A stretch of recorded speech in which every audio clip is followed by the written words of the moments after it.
سلام، واش راكم؟ ان شاء الله كامل تكونوا بخير. فيديو تاع اليوم حبيت نبارطاجي معكم وصفات تاع لي سوفلي، جاوني خفاف بزاف، حبيت نبارطاجي معكم هاد الوصفه. واش درت البنات؟ تبع معايا الطريقه.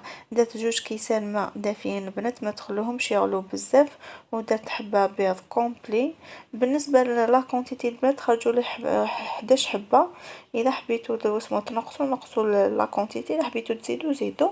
ودرت ربع تاع الزيت البنات، قصت بهذا الكاس تاع لاتاي ولا ديروه كومبلي.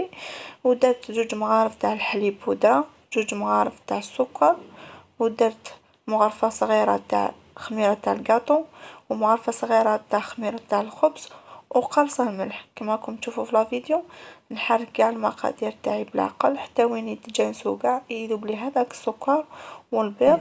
حركوا بيا البنات، هاد الوصفه لازم تحركوا هاد المقادير باش ما يخلولكمش في لاباط هذيك يخرج لكم حبيبات.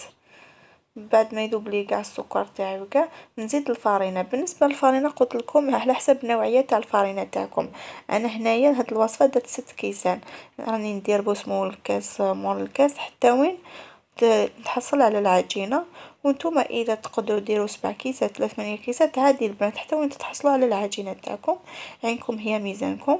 بعد ما خلطت كاع تحصلت على هاد العجينه، دوكا ندلكها 5 دقائق فوق البوطاجي باش العجينه تاعكم تخرج لكم وتساعدكم في الخدمه. شوفوا البنات، دلكوها بالعقل في يديكم. دوكا نخليها ترتاح لمده تاني واحد 15 دقيقه.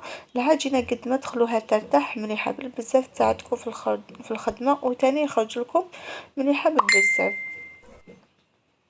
هنايا البنات بعد ما ارتحت لي العجينه راني نزيد ندلك فيها في يديا ونقرصها على شكل لي بول البنات.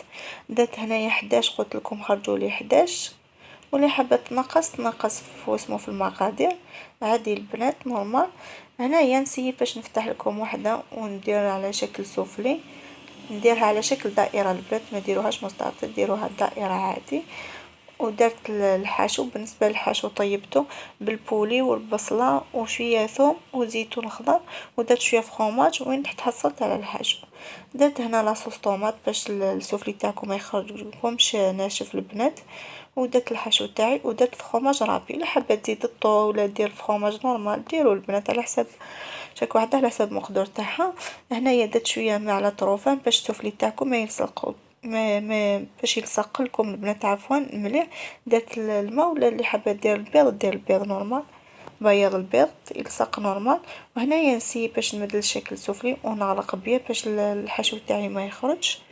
وندير لهم البنات صفر البيض وشكلتهم بهذا الزيتون على حسب ديكوراسيون. اذا حبيتوا ديكورهم كما تحبوا البنات. شوفوا كيف خرجوا لي. وصلنا الى نهايه الفيديو، ما تنسونيش بالجيم والاشتراك في القناه وديروا لي كومنتير شباب.